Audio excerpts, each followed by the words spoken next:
তিনটি মহাদেশের মাঝখান। তাই তো সুইজারল্যান্ডের বাল শহরে বাল সম্মেলনে জনৈক ইহুদি নেতা বলেছিলেন যে আমি পৃথিবীর যে কোনো জায়গায় ইহুদিদেরকে পুনর্বাসন করতে পারি, কিন্তু ফিলিস্তিনে কেন? ফিলিস্তিনে এই কারণে তিনটি মহাদেশের মাঝখানে হলো ফিলিস্তিন। গণতন্ত্র বলেন, রাজতন্ত্র বলেন, সমাজতন্ত্র বলেন, জাতীয়তাবাদ বলেন, যেই সমস্ত অমুসলিমদের তৈরি করা তন্ত্র মন্ত্রে আন্ধারে যারা চলে, তাদের জবাবদিহি হয় দুনিয়ায়, আর ইসলামী খেলাফতের দায়িত্বশীলের জবাবদিহি হয় আল্লাহর দরবারে। তারা কাজ করেন আল্লাহর ভয়ে, যারই ফলশ্রুতিতে দেখা গেছে জেনা করেছে গোপনে, রাসূলুল্লাহ সাল্লাল্লাহু আলাইহি ওয়াসাল্লামের কাছে যে স্বীকৃতি দিয়ে শাস্তি স্বেচ্ছায় বরণ করেছে। আত্মাহারিক টিভি, ওহির আলোয় উদ্ভাসিত জীবনের জন্য। আসসালামু আলাইকুম ওয়া রাহমাতুল্লাহি ওয়া বারাকাতুহু। ইন্নাল হামদালিল্লাহি ওয়াহদাহু ওয়াসসালাতু ওয়াসসালামু আলা মান লা নাবিয়্যা বা'দাহু ওয়া আলা আলিহি ওয়া আসহাবিহি ওয়া মান তাবি'আহুম বিইহসানিন ইলা ইয়াউমিদ্দিন, আম্মা বা'দ।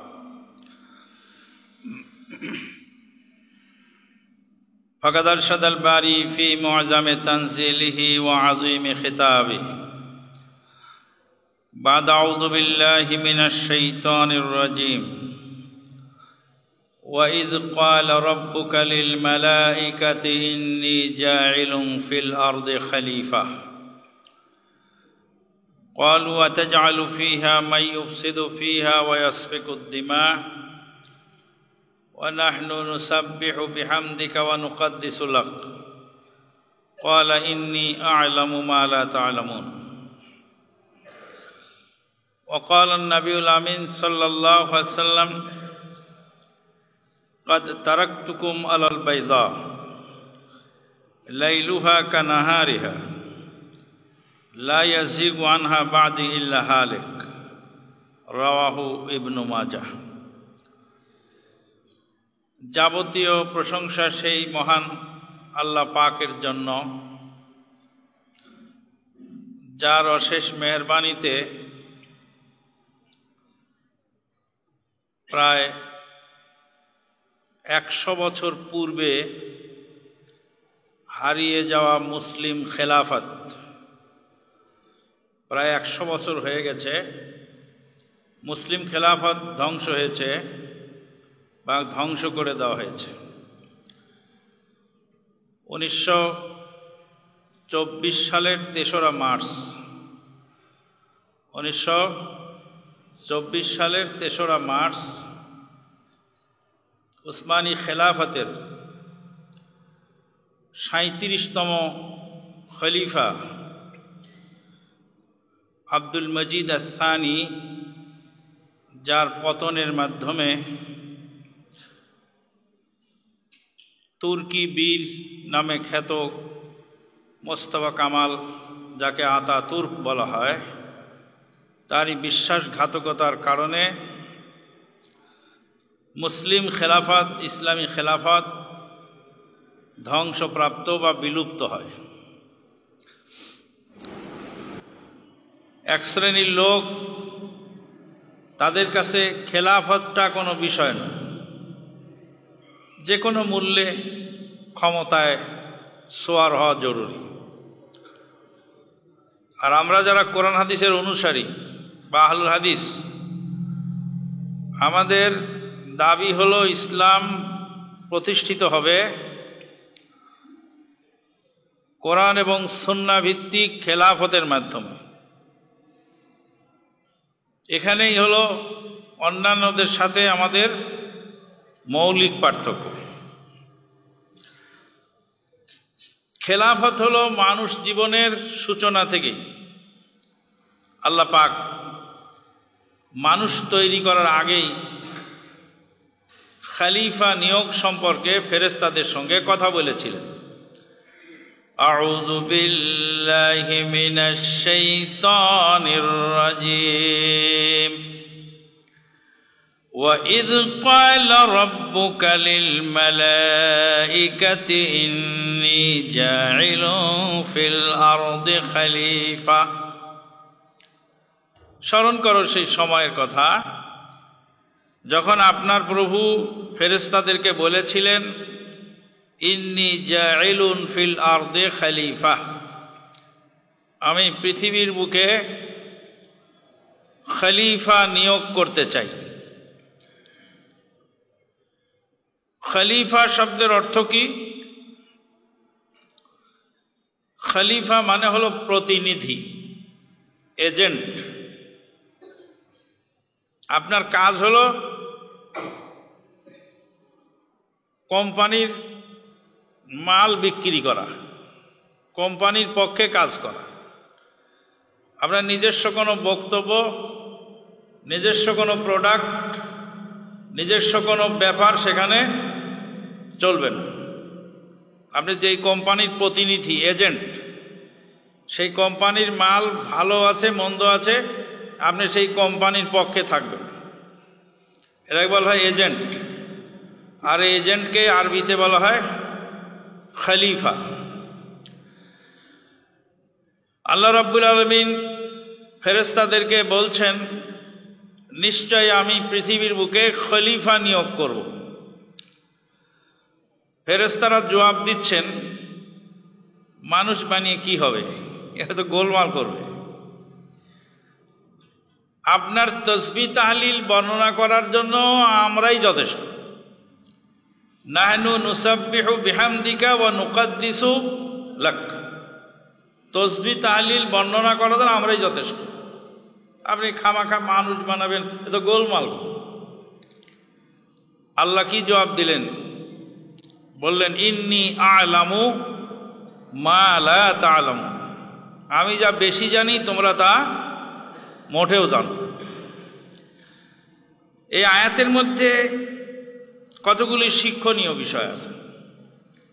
প্রথম শিক্ষণীয় হলো যে আল্লাহ পাক মানুষ তৈরি করার আগে ফেরেশতাদের সাথে কথোপকথন করছেন। আল্লাহ হলেন সর্বময় ক্ষমতার অধিকারী।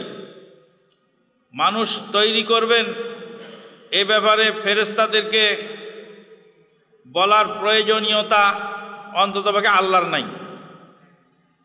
আল্লাহ তো কারো ধার ধারেন, কাউকে জিজ্ঞেস করে কোনো কাজ করতে হয় না।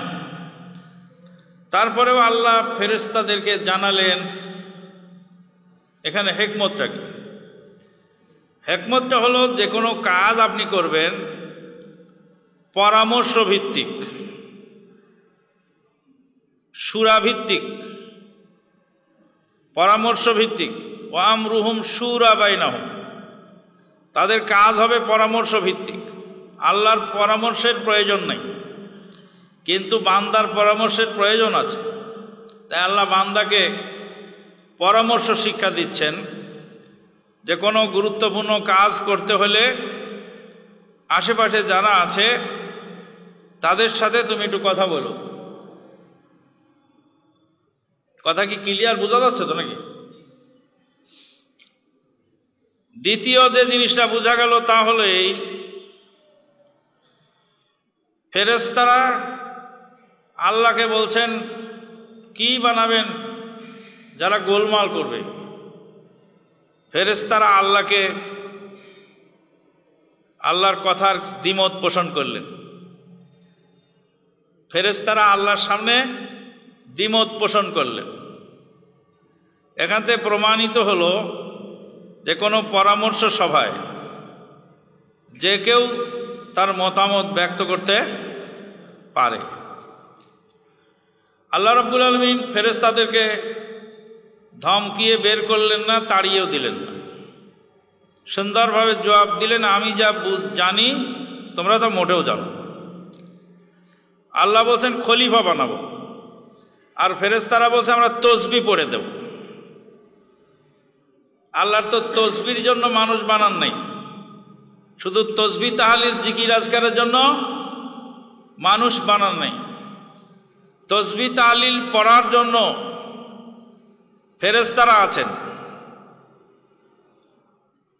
আল্লাহর সৃষ্টিকুল আছে। ইউসাব্বিহু লিল্লাহি মা ফিস সামাওয়াতি ওয়া মা ফিল আরদ, আসমান জমিনের মধ্যে যা কিছু আছে, জামাদাত নাবাতাত, সৃষ্টি জগৎ, জড় পদার্থ, পাহাড় পর্বত, নদী নালা, খাল বিল, চন্দ্র সূর্য, নিহারিকা পুঞ্জ, আলো বাতাস, জীব জীবাণু, কীটকীটাণু, ধূলি কণা বালুকণা, প্রত্যেকেই আল্লাহর তসবিহ বর্ণনা করে। ইউসাব্বিহুর রাদু বিহামদিহি ওয়াল মালাইকাতু মিন খিফাতিহি, আকাশে যে বিজলি চমকায় সেও আল্লাহর তসবিহ বর্ণনা করে। আল্লাহ তো তসবিহ বর্ণনা করার জন্য শুধু মানুষ তৈরি করেননি, তো ফেরেশতাদেরকে আল্লাহ বলতে চাচ্ছেন যে আমি কি বললাম আর তুমি কি বুঝলে। আমি বললাম আমি খলিফা নিয়োগ করব, আমি যদি বলতাম যে আমি তসবিহ পড়ার জন্য কিছু লোক বানাবো, তাহলে তোমরা বলতে যে আমরা তসবিহ পড়ে দেব, লোক আর লাগবে না। কিন্তু আমি বললাম যে আমি খলিফা বানাবো। খলিফা মানে আমার এজেন্ডা, আমার বিধান, আমার হুকুম আমার জমিনে কার্যকর করার জন্য যারা পদক্ষেপ নেবে তারা হলো খলিফা। মানে আল্লাহর হুকুম আল্লাহর জমিনে বাস্তবায়ন করে আল্লাহর প্রতিনিধিত্ব যিনি করবেন তিনি হলেন খলিফা। তাহলে খলিফা শব্দের একটা অর্থ আমরা বুঝতে পারব। আমাদের দেশে যারা কাপড় সেলাই করে, দর্জি, এদেরকে কি বলে? খলিফা। এই যে দর্জি খলিফা আর ইসলামী খেলাফতের রাষ্ট্রপ্রধান খলিফা, এই দুইজনের মধ্যে দুই জায়গায় মিল আছে। কয় জায়গায় মিল আছে? দুই জায়গায় মিল আছে। দর্জির দোকানে যাই দেখবেন অনেক কাপড়, অনেক রকমের জামা ঝুলানো আছে দর্জির দোকানে, কিন্তু একটা জামাও দর্জির নিজের না। যত জামা দর্জির দোকানে ঝুলানো আছে সব কি দর্জির নিজের? কার জামা? জনগণের জিনিস। কাজেই খলিফার রাষ্ট্র কোষাগারে যত সম্পদ থাকবে সমস্ত সম্পদ জনগণের। দ্বিতীয় জায়গায় মিল হলো কাপড় আপনার, জামা আপনি বানাবেন খলিফাকে দিয়ে, আপনি যেই ডিজাইন বলবেন, যেই সাইজ বলবেন, সেই সাইজ সেই ডিজাইন বানাতে ওই দর্জি বাধ্য। যিনি হবেন আল্লাহর খলিফা তিনি কার হুকুম বলবৎ করবেন? আল্লাহ যেই কাজ যেভাবে আঞ্জাম দিতে বলেছেন সেই কাজ সেইভাবে আঞ্জাম দিবে। এই দুই জায়গায় মৌলিক মিল আছে আমাদের দেশের খলিফা এবং রাষ্ট্রপ্রধান খলিফা। মানাল খলিফা মানাল খিলাফা, খেলাফতের মানে হলো প্রতিনিধিত্ব করা। ইস্তেলাহান পারিভাষিক অর্থে আল্লাহর দাসত্বের অধীনে সকল মানুষের ন্যায্য অধিকার প্রতিষ্ঠাকারী শাসন ব্যবস্থার নাম। আল্লাহর দাসত্বের অধীনে সকল মানুষের ন্যায্য অধিকার প্রতিষ্ঠাকারী শাসন ব্যবস্থার নাম। সকল মানুষের ন্যায্য অধিকার, সে মানুষটা হিন্দু হোক, মুসলিম হোক, কাফের হোক, নাস্তিক হোক, নারী হোক, পুরুষ হোক, ছোট হোক, বড় হোক, প্রত্যেকের ন্যায্য অধিকার প্রতিষ্ঠিত হবে ইসলামী খেলাফত। এই জন্যই মুগীরা বিন শুবা রাদিয়াল্লাহু তাআলা আনহু কাদেসিয়ার যুদ্ধ চলাকালীন সময়, কাদেসিয়ার যুদ্ধ ইয়ারমুকের যুদ্ধের পরে কাদেসিয়ার যুদ্ধ সংগঠিত হয়। কাদেসিয়ার যুদ্ধ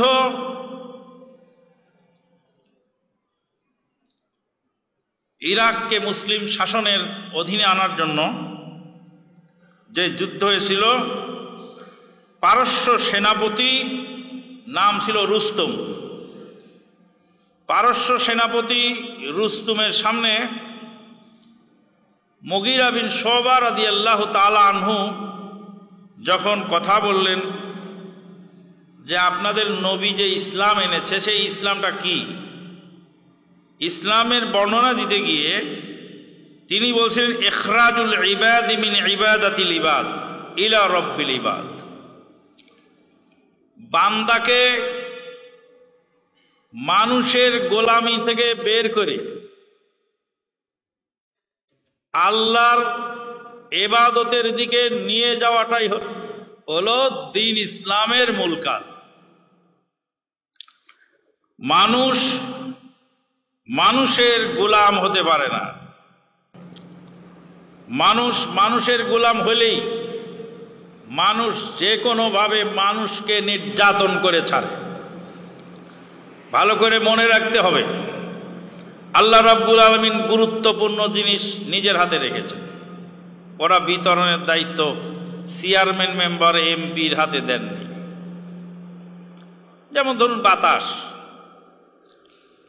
বাতাস যদি বিতরণের দায়িত্ব আল্লাহ রাব্বুল আলামিন নিজের হাতে না রেখে এরা যদি চেয়ারম্যান মেম্বার এমপির হাতে দিতেন, যারা এমপিরা করোনার চাল চুরি করে খায়, গরিব দুঃখী মানুষের রিলিফ স্টোর, চেয়ারম্যান এমপি, এদের হাতে যদি বাতাস বিতরণের দায়িত্ব আল্লাহ দিতেন, তাহলে বাতাস কি হতো? ওরা নিজের দলের লোককে বাতাস দিত, অক্সিজেন সাপ্লাই দিত নিজের দলের লোককে, আর অপোজিশন পার্টির যারা আছে তাদেরকে বাতাস বন্ধ করে দিয়ে, অক্সিজেন বন্ধ করে দিয়ে তাদেরকে মেরে শেষ করে ফেলত। করতো কিনা? যারা রিলিফের গম চুরি করে, বাতাস বিতরণের দায়িত্ব তাদের হাতে দিলে চলতো? চলতো না। আরে রিলিফের গম চুরি হলে তাও গরিব লোকটা বাঁচবে অন্য কিছু খেয়ে, কিন্তু বাতাস যদি বন্ধ করে দেয় তাহলে সে লোকের বাঁচার কোনো সুযোগ নেই। এই জন্য বাতাসকে বিতরণ করেন স্বয়ং আল্লাহ, এটা কোনো মানুষকে বিতরণ করার দায়িত্ব দেন। অনুরূপভাবে আলো, পানি, যে জিনিস যত বেশি প্রয়োজন আল্লাহ পাক সেই জিনিসটা তত সহজ করে দিয়েছে। বাসায় গ্যাস ফুরিয়ে গেল, বাড়িওয়ালি বলছে গ্যাস তো ফুরিয়ে গেল, গ্যাসওয়ালাকে ফোন দিলাম, বলছে দোকান তো বন্ধ করে আমি চলে আসছি, একটু সবুর করে। তরকারি ওদিকে আল্লাহ আল্লাহ করছে, অর্ধেক হয়েছে। তারপরে গ্যাস জোগাড় হলো, তরকারি রান্না হলো। আল্লাহ রাব্বুল আলামিন মানুষের নিঃশ্বাস নেওয়ার অক্সিজেন যদি এভাবে কিনার ব্যবস্থা দিতেন, তো এক বোতল অক্সিজেন শেষ হয়ে গেলে আর এক বোতল আনতে আনতে তো মানুষ মরে শেষ। এই জন্য আল্লাহ রাব্বুল আলামিন সেটাকে উন্মুক্ত করে রেখে দিয়েছে। পানিকে আল্লাহ উন্মুক্ত করে রেখে দিয়েছে। বাতাসের যত গুরুত্ব, পানির যত গুরুত্ব, তার চেয়ে বেশি গুরুত্ব হলো আইন। আইন যদি আল্লাহ নিজের হাতে না রেখে মানুষকে আইন তৈরি করার ক্ষমতা দিয়ে দেন বা দিতেন, তাহলে মানুষ একে অপরের বিরুদ্ধে আইন তৈরি করে তার অপোজিশন পার্টির মানুষগুলাকে মেরে শেষ করে ফেলত। ওই জন্য আল্লাহ রাব্বুল আলামিন আইন কার হাতে রেখেছেন? নিজের হাতে রেখেছেন আইন, যে আইন দিয়ে যেন কেউ অপব্যবহার করতে না পারে। খেলাফত চলে আল্লাহর আইনে, পক্ষান্তরে অন্যান্য তন্ত্র মন্ত্র এগুলি সব চলে মানুষের আইনে। খেলাফত চলে আল্লাহর আইনে, পক্ষান্তরে অন্যান্য তন্ত্র মন্ত্র চলে মানুষের আইনে। আল্লাহর আইনে খেলাফত চলে। আল্লাহর আইনকে আল্লাহর জমিনে বলবৎ করার নাম হলো, কাজই হলো খলিফার কাজ। খেলাফত আল্লাহর আইনে চলে, আর অন্যান্য তন্ত্রমন্ত্র চলে মানুষের আইনে। খেলাফতকে ধ্বংস করে যে গণতন্ত্র প্রতিষ্ঠা করা হয়েছে, সেই গণতন্ত্রের অবস্থা দেখুন। গণতন্ত্রের সংজ্ঞাটা কি? আরবিতে হলে হুকমুশ শাবে লিশাবে বিশাব। হুকমুশ শাবে লিশাবে বিশাব। Governments of peoples by the peoples for the peoples. মানুষের সরকার, জনগণের সরকার, জনগণের দ্বারা গঠিত, জনগণের কল্যাণের জন্য। জনগণ যাকে ক্ষমতা দেয়, সে ক্ষমতা পায়। এটা হলো গণতন্ত্রের থিওরি। আর আল্লাহর বিধান হলো ফাআলুল লিমা ইউরিদ। আল্লাহ হলেন ক্ষমতাধর, যাকে ইচ্ছা যে কোনো কাজ আল্লাহ করতে পারেন। তুতিল মুলকা মান তাশা, যাকে ইচ্ছা আল্লাহ রাজত্ব দান করেন, ক্ষমতা দান করেন। ওয়া তানজিউল মুলকা মিম্মান তাশা, যার কাছ থেকে ইচ্ছা আল্লাহ ক্ষমতা কেড়ে নিতে পারে। তাহলে ক্ষমতা দেওয়ার মালিক আল্লাহ, কেড়ে নেওয়ার মালিকও আল্লাহ। এই যে ক্ষমতা দেওয়ার মালিক আল্লাহ আর কেড়ে নেওয়ার মালিক আল্লাহ, এই বিশ্বাস এর হলো খেলাফতের অনুসারীদের বিশ্বাস। আর যারা গণতন্ত্রের অনুসারী, তাদের বিশ্বাস হলো জনগণ যাকে ক্ষমতা দিবে সে ক্ষমতা পেয়ে যাবে। এখানে গণতন্ত্রের মধ্যে দুইটা কুফরি আকিদা বিরাজমান। একটা হলো লিল আকসারে হুকমুল কুল, মেজরিটি মাস্ট বি গ্রান্টেড। অধিকাংশ লোক যেটা বলবে সেটা ঠিক, আর অল্প সংখ্যক লোক যেটা বলবে সেটা বেঠিক। এই গণতন্ত্র মুসলিমদের উপরে চাপিয়ে দেওয়ার অর্থটা কি? চাপিয়ে দেওয়ার অর্থ হলো জীবনে কোনোদিন সংখ্যাগরিষ্ঠ লোক, ভালো মানুষ সংখ্যাগরিষ্ঠ হবেও না, জীবনে ভালো মানুষ ক্ষমতা পাবেও না। আল্লাহ পাক বলছেন ওয়া কালিলুম মিন ইবাদিয়াশ শাকুর, আমার শুকর গুজার বান্দা খুবই কম সংখ্যায়। ওয়া ইন তুতি আকসারা মান ফিল আরদ ইউযিল্লুকা আন সাবিলিল্লাহ ইনহুম ইল্লা ইয়াযুন্নুন ওয়া ইনহুম ইল্লা ইয়াখরুসুন। হে নবী, আপনি যদি অধিকাংশ লোকের কথা মেনে চলেন, তাহলে আপনাকে আল্লাহর রাস্তা থেকে বিচ্যুত করে ফেলবে। ইনহুম ইল্লা ইয়াযুন্নুন, অধিকাংশ মানুষ ধারণা করে কথা বলে। ওয়া ইনহুম ইল্লা ইয়াখরুসুন, অনুমান ভিত্তিক কথা বলে, ধারণা করে বলে, অনুমান ভিত্তিক কথা বলে। গণতন্ত্রে আমরা মনে করি যে অনেক মানুষ যেটাকে সাপোর্ট করে সেটা ঠিক, কিন্তু এখানে রয়েছে একটা বিরাট শুভঙ্করের ফাঁকি। সেটাই আপনাকে আজকে বুঝাবার চেষ্টা করব, আপনি খুব মনোযোগ দিয়ে বুঝার চেষ্টা করুন। মনে করুন আপনার সেন্টারে ভোট আছে 1000, আর প্রার্থী হলো 10 জন।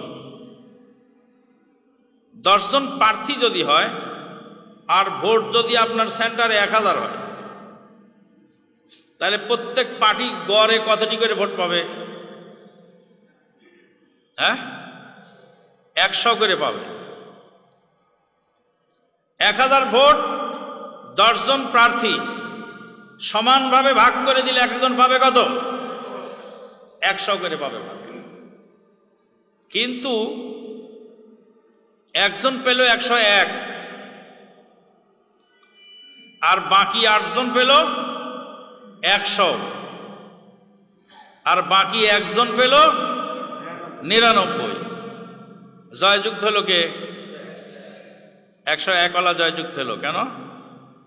যে সবচেয়ে বেশি ভোট সে পাইছে, সে একাই পাইছে 101, আর তার পার্টিরা সহপাঠীরা 8 জন পাইছে 800, আর একজন পাইছে 99। তাহলে এই লোকের ভোট বেশি না যারা তাকে ভোট দেয়নি তাদের ভোট বেশি? বোঝা যায়? 899টা ভোট তার পক্ষে পড়েনি। ভোট ছিল 1000, 1000 ভোটের 899 ভোট তার বিপক্ষের অন্য কেউ পেয়ে গেছে, আর সে পাইছে মাত্র 101 ভোট। আর গণতন্ত্রে দেখাচ্ছে ইনি সর্বোচ্চ ভোট পেয়েছে। তাহলে এই যে 1000 লোকের মধ্যে 899টা ভোটই সে পায়নি। প্রার্থী যদি 2 জন হতো, প্রার্থী যদি 2 জন হতো, একজন পেত 499 আর একজন পেত 501, তাহলে আপনি বলতে পারতেন যে এই লোকটার চেয়ে এই লোকটা ভোট বেশি পাইছে। যেখানে প্রার্থী 2-এর অধিক, সেখানে তো যিনি সংখ্যাগরিষ্ঠতার দাবিতে পাশ করে যাচ্ছেন তার এগেনস্টে আরো যে 9 জন রইলেন, এই 9 জনের ভোট যোগ করলে দেখা যায় যে 899 ভোট তার বিপক্ষে যায় পড়ছে। বুঝেছেন গণতন্ত্রের শুভঙ্করের ফাঁকি? জনগণের নামে ক্ষমতা দখল করে তারপরে জনগণকে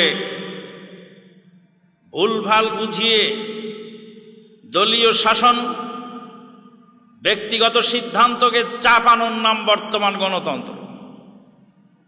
ইসলামী খেলাফতে নিজস্ব কোনো বক্তব্য, নিজস্ব কোনো মন্তব্য করার অধিকার কারো নেই। আল্লাহর বিধান অনুযায়ী ফয়সালা হবে। ইসলামী খেলাফতের মূল বিষয় হল দুনিয়ার শান্তি এবং পরকালের মুক্তি। দুনিয়াতে শান্তিতে থাকবে। ইসলাম যদি ক্ষমতায় প্রতিষ্ঠিত হয়, ইসলামী খেলাফত যদি চালু থাকে, তাহলে সে রাষ্ট্রে মুসলিমরা শান্তিতে বাস করবে।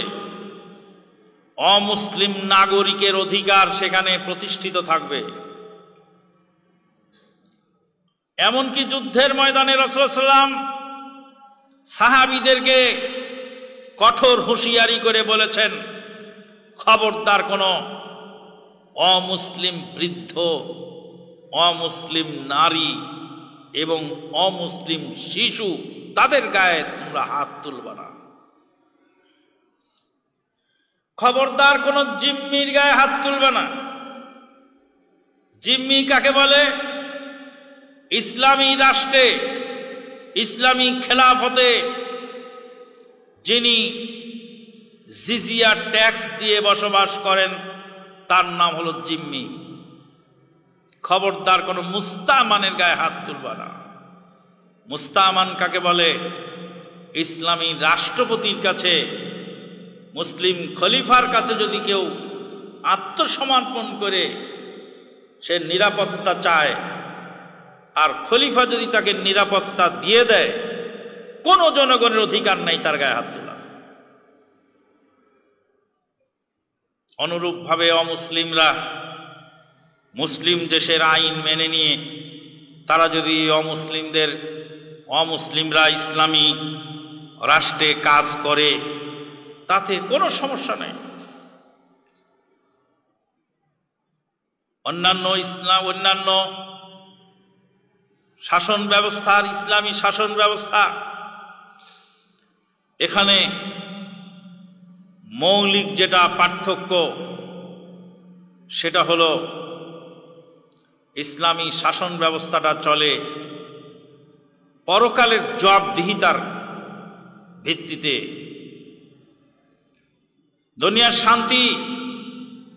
দুনিয়াতে শান্তি প্রতিষ্ঠিত হবে, এমনকি ইসলামী রাষ্ট্রে গরু ছাগল পর্যন্ত শান্তিতে বাস করবে। রাসূলুল্লাহ সাল্লাল্লাহু আলাইহি ওয়াসাল্লাম বলেন, তোমরা যখন জবাই করো, ফালিউহিদ আহাদুকুম শাফরাতাহু, চাকুকে ধারালো করে নিও, ওয়ালিউরিহ জাবিহাতাহু, তার জবাইকৃত বস্তুকে যেন আরাম পৌঁছিয়ে দেয়। রাসূলুল্লাহ সাল্লাল্লাহু আলাইহি ওয়াসাল্লাম হাদিসে বলেছেন, জনৈকা মহিলা তৃষ্ণার্ত কুকুর ছানাকে পানি পান করাবার ওসিলায় আল্লাহ পাক তাকে জান্নাত দান করলেন। ইসলামী রাষ্ট্রে কুকুরের অধিকার প্রতিষ্ঠিত হয়, ইসলামের রাষ্ট্রে জনগণের অধিকার প্রতিষ্ঠিত হয়, ইসলামী রাষ্ট্রে কাফেরের অধিকার প্রতিষ্ঠিত হয়, ইসলামী রাষ্ট্রে গরু ছাগলের অধিকার প্রতিষ্ঠিত হয়, শ্রীগাল কুকুরের অধিকার প্রতিষ্ঠিত। অনেকদিন আগে আমি ইন্ডিয়ার সফরে গিয়ে মুর্শিদাবাদের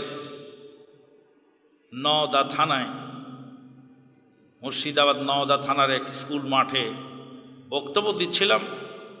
বক্তব্যের বিষয় ছিল ইসলাম মানবতার ধর্ম। ইসলাম মানবতার ধর্ম, মানবতার চরম পরাকাষ্ঠা ইসলাম দেখিয়েছে। ইসলাম মানবতার চরম পরাকাষ্ঠা দেখিয়েছে। ইসলাম মানবতার ধর্ম। আলোচনার এক পর্যায়ে যখন এই সমস্ত কথাগুলি তুলে ধরার পরে বললাম, যে ইসলাম আমাকে শিখিয়েছে কুকুর ছানাকে পানি পান করালে জান্নাত, বিড়ালকে শাস্তি দিয়ে মারার কারণে জাহান্নাম, যে ইসলাম আমাকে গরু জবাই করার সময় চাকু ধার করে নিয়ে গরুর কষ্ট লাঘব করার নির্দেশ দিয়েছে, সেই ইসলাম কশ্চিনকালেও বোমাবাজি, মানুষ খুন, মানুষের ক্ষতি এটা শিখায় না। কিন্তু দুঃখজনক হলে সত্য, ইসলামের নামে আজকে এই কাজগুলি চলছে। আল্লাহ পাক বলছেন, আউযু বিল্লাহি মিনাশ শাইতানির রাজীম, ওয়াদাল্লাহু আল্লাযীনা আমানু মিনকুম ওয়া আমিলুস সালিহাত লায়াস্তাখলিফান্নাহুম ফিল আরদি কামা ইসতাখলাফাল্লাযীনা মিন ক্বাবলিহিম ওয়ালিয়ুমাক্কিনান্না লাহুম দীনাহুম الذي ارتضى لهم وليبدلنهم من بعد خوفهم أمنا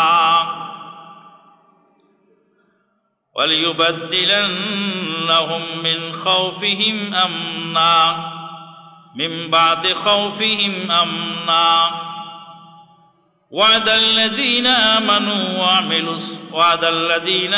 منكم وعملوا الصالحات, তোমাদের মধ্যে যারা ঈমান এনেছে এবং আমলে সালেহ করেছে, আল্লাহ পাক তাদেরকে ওয়াদা করেছেন, লা ইস্তাখলিফান্নাহুম ফিল আরদ কামা ইস্তাখলাফাল্লাযীনা মিন ক্বাবলিহিম, পূর্ববর্তী লোকদেরকে যেভাবে খেলাফত দিয়েছিলেন ওইভাবেই খেলাফতের আসনে তোমাদেরকে অধিষ্ঠিত করবে। খেলাফত চেয়ে নেওয়ার বস্তু নয়। খেলাফতের জন্য রাস্তায় রাস্তায় হরতাল, ধর্মঘট, মিছিল, মিটিং করার নয়। খেলাফত এসেছে আকীদা সংশোধনের মাধ্যমে। রাসূলুল্লাহ সাল্লাল্লাহু আলাইহি ওয়াসাল্লাম যখন মক্কায় প্রথমে দাওয়াত দিলেন। মক্কায় দাওয়াত দেওয়ার পরে সেখানে মক্কার কাফেরেরা কি বলল? বলে ক্ষমতা নেও, তোমার ভাতিজাকে বলো। আবু তালেবকে ডেকে নিয়ে কুরাইশ লিডাররা বললেন, তোমার ভাতিজাকে বলো, মক্কার লিডারশিপ তাকে দাও, ক্ষমতা দিয়ে দাও। ক্ষমতা নিয়ে ডান্ডা পিটিয়ে যদি ইসলাম কায়েম করা যেত, তাহলে আল্লাহ নবী সেদিন ক্ষমতা নিয়ে ডান্ডা পিটিয়ে ইসলাম কায়েম করতেন। ক্ষমতা দখল করা যায় জোর করে, ক্ষমতা পাওয়া যায় ভোটের মাধ্যমে, ক্ষমতা দখল করা যায়, কিন্তু মানুষের আকীদা মেজাজ পরিবর্তন করা যায় না। যতক্ষণ পর্যন্ত মানুষের আকীদা সংশোধন না করা হবে, ততক্ষণ পর্যন্ত এই নেতা বদলের কোনো মূল্য নাই। নেতা বদলের মূল্য না নীতি বদলের মূল্য? নেতা বদল করতে হবে না নীতি বদল করতে হবে? যেই নেতা আছে ওই নেতাই যদি নীতি পরিবর্তন করে, আমার কোনো সমস্যা আছে? কোনো সমস্যা নেই। তাহলে নীতি বদল, নেতা বদল করা আমার জরুরি নয়, নীতি বদল করা জরুরি। কিন্তু এক শ্রেণীর লোক আছে, তারা কি বলে, আরে ভাই ক্ষমতা আগে দখল করো, তারপরে এগুলি সব ঠিক করে খুঁটিনাটি ব্যাপার ঠিক করো। আমি অনেকদিন আগে একবার বলছিলাম, আবার আজকে বলি, আপনি যদি বিল্ডিং বানান 10 তলা 20 তলা, বিল্ডিং এর ভিত্তি যদি না দেন, বিল্ডিংটা যদি মাটিতে শুয়ায়ে বানায় তারপর খাড়া করে দেন, খাড়া করে মাটিতে গেড়ে দেন, হবে? ওই বিল্ডিং টিকবে? টিকবে না। তাহলে ইসলাম কায়েম করবেন, ইসলামের মূল ভিত্তি হলো তাওহীদি আকীদা, এবং মানহাজ হবে সালাফে সালিহিনের মানহাজ। যার ফলে এখানে 3টা জিনিস দেখা যাচ্ছে। আল্লাহ পাক বলছেন, যারা আমলে সালেহ করবে, ঈমান আনবে, তাদেরকে আল্লাহ খেলাফতে অধিষ্ঠিত করবে।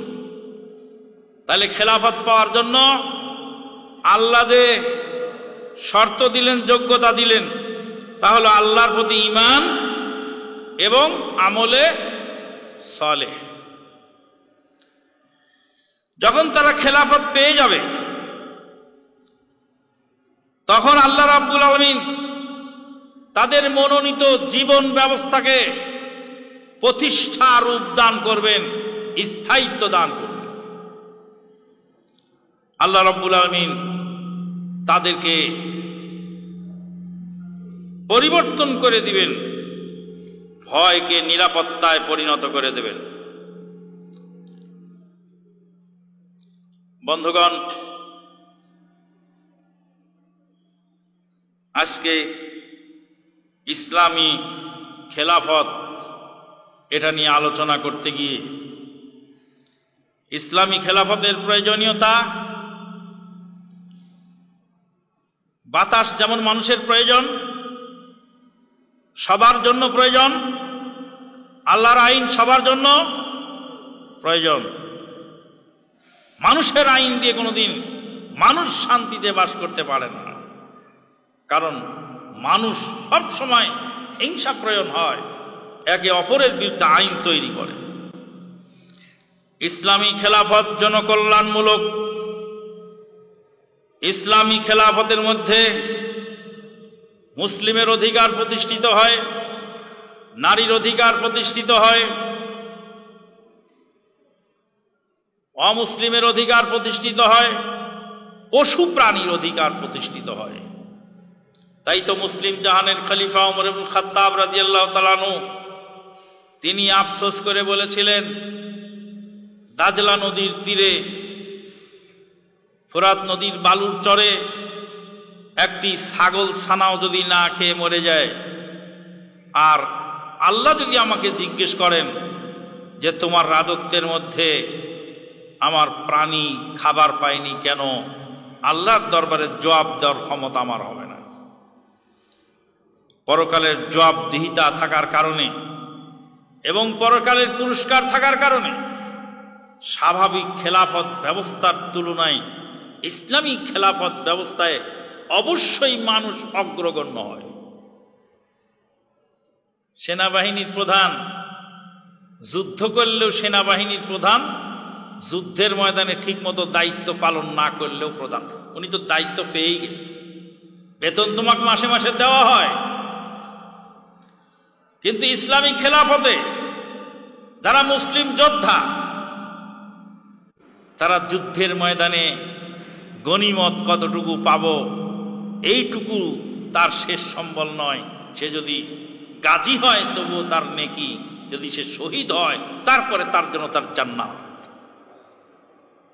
তাহলে সাধারণ রাষ্ট্র ব্যবস্থার অধীনে যারা সোলজার থাকে তারা যুদ্ধ করে প্রমোশন পাওয়ার জন্য, চাকরির বেতনের জন্য, দুনিয়ার লোভ লালসায়। আর আল্লাহর খেলাফতে যারা যুদ্ধ করেন তাদের মূল টার্গেট থাকে কি? জান্নাত। তাদেরকে দমানো সম্ভব হয় না। যারা সাধারণ গণতন্ত্র বলেন, রাজতন্ত্র বলেন, সমাজতন্ত্র বলেন, জাতীয়তাবাদ বলেন, যেই সমস্ত অমুসলিমদের তৈরি করা তন্ত্রমন্ত্র আন্ধারে যারা চলে, তাদের জবাবদিহি হয় দুনিয়ায়, আর ইসলামী খেলাফতের দায়িত্বশীলের জবাবদিহি হয় আল্লাহর দরবারে। তারা কাজ করেন আল্লাহর ভয়ে, যারই ফলশ্রুতিতে দেখা গেছে জেনা করেছে গোপনে, রাসূলুল্লাহ সাল্লাল্লাহু আলাইহি ওয়াসাল্লামের কাছে যে স্বীকৃতি দিয়ে শাস্তি স্বেচ্ছায় বরণ করেছেন। আল্লাহু আকবার, সুবহানাল্লাহ।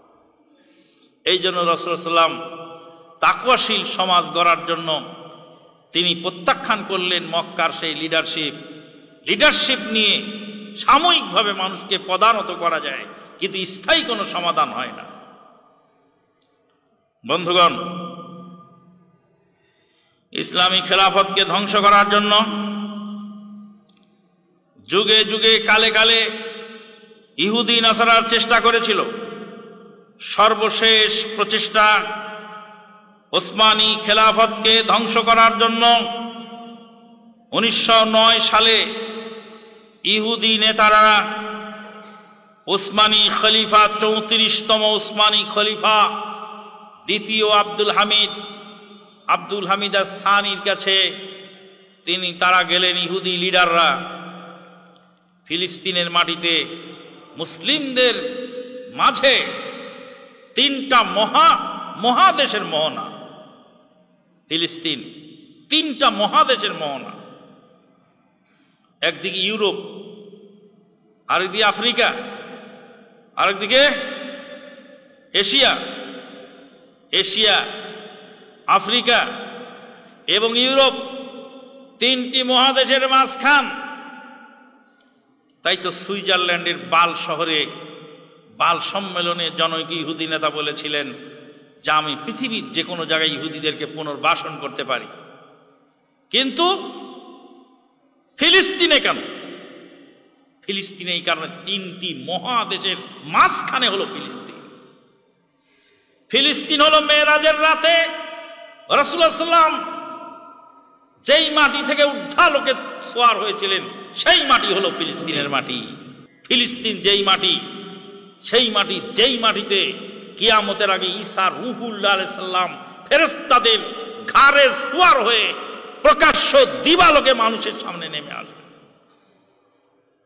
আমাদের নবীর হিজরতের স্থান ফিলিস্তিন, ঈসা আলাইহিস সালামের অবতরণ স্থল ফিলিস্তিন, অসংখ্য নবী রাসূলদের পদচারণা ফিলিস্তিন, অসংখ্য নবী এবং রাসূলদের কবর ফিলিস্তিন। ফিলিস্তিন হলো তিনটি মহাদেশের মাঝখানে। যখন ফিলিস্তিনে গেলেন, উটের লাগাম ধরে যাচ্ছিলেন আপনারা ইতনকালের রোম সেনাপতি, তিনি এসে বললেন, যেই খলিফা উটের উপরে সোয়ার চাকরকে রেখে লাগাম টেনে নিয়ে যায়, সেই জাতির সাথে যুদ্ধ করে পারা যাবে না। বিনা যুদ্ধতে ফিলিস্তিন লেগে দিয়েছিলেন। এবং বলেছিলেন এখানে ইহুদিরা যেন ঢুকতে না পারে। সুলতান আব্দুল হামিদ আস-সানি তিনি ইহুদি নেতাদেরকে সাফ সাফ জবাব দিয়ে দিলেন। এটা গুরুত্বপূর্ণ সাবজেক্ট, কথাটা মনে রাখবেন। সুলতান আব্দুল হামিদ বৃদ্ধ মানুষ, আমাদের মহতারাম আমির জামাত ডক্টর গালিব স্যার মনে করেন, বৃদ্ধ মানুষ। সুলতান আব্দুল হামিদ বললেন, বলো কি তুমি? ফিলিস্তিন মুসলমানদের ঐতিহাসিক ছুতিকাগা, ফিলিস্তিনের 1 ইঞ্চি মাটি তোমাকে দেওয়া হবে না। কি বললেন? 1 ইঞ্চি মাটি তোমাকে দেওয়া হবে না। মুসলমানদের রক্তে গড়া ফিলিস্তিনের মাটি, এই মাটির সঙ্গে আমি বেঈমানি করতে পারি না। তুমি আমাকে টাকা পয়সার লোভ দেখাও, তোমার টাকা পয়সার লোভে আমি লোভাতুর নই, দূর হয়ে যাও এখান থেকে। বুঝতে পারলো ইহুদি নেতারা যে এই বুড়ো মানুষের কাছ থেকে ধোঁকা দিয়ে খেলাফত কেড়ে নেওয়া সম্ভব নয়। নওজোয়ানদেরকে কাজে লাগাই দিল। পুরান বুলি সারো রে, নতুন বুলি ধরো রে। এই সমস্ত বুড়াদের এই কথায় চলবে না, খেলাফত চলবে না, গণতন্ত্রের পথ বেয়ে বেয়ে সামনে এগিয়ে চলো। গণতন্ত্রের সুরসুরানি, গণতন্ত্রের উস্কানি দিয়ে যুবকদের খাড়া করলো। যুবকদের খাড়া করে সুলতান আব্দুল হামিদের পতন ঘটল। বহুদিন থেকে ষড়যন্ত্র করতে করতে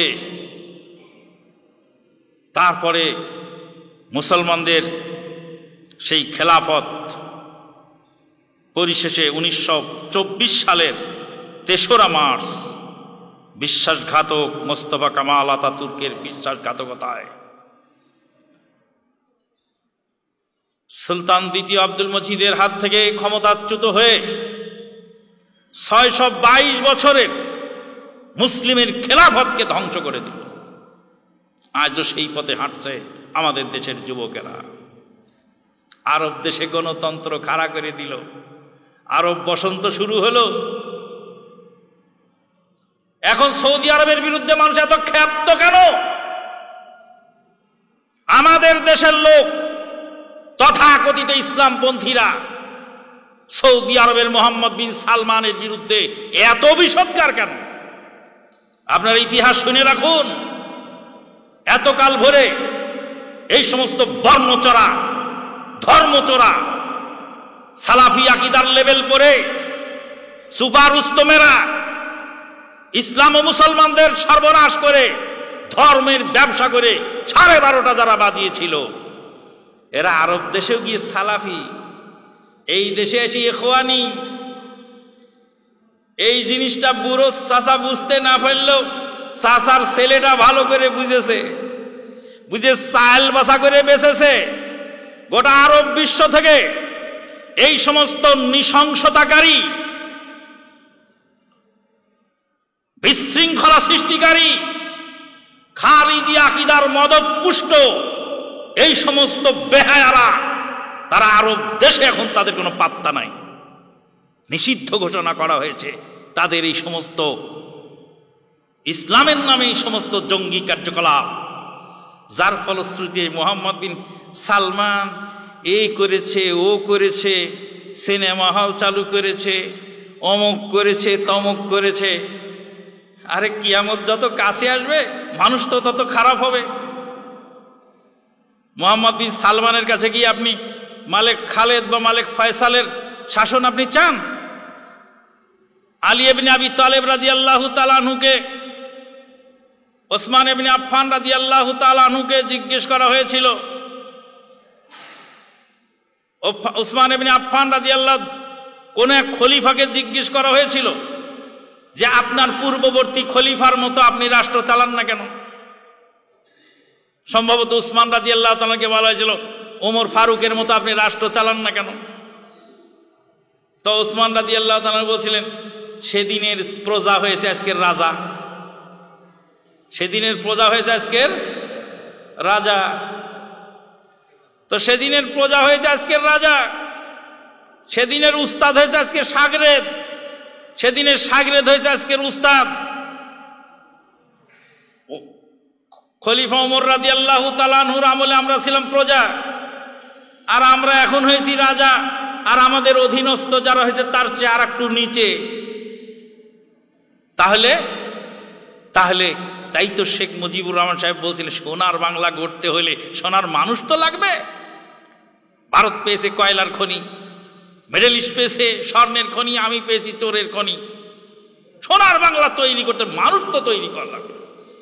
এটাই তো রাসূলুল্লাহ সাল্লাল্লাহু আলাইহি ওয়াসাল্লামের কথা।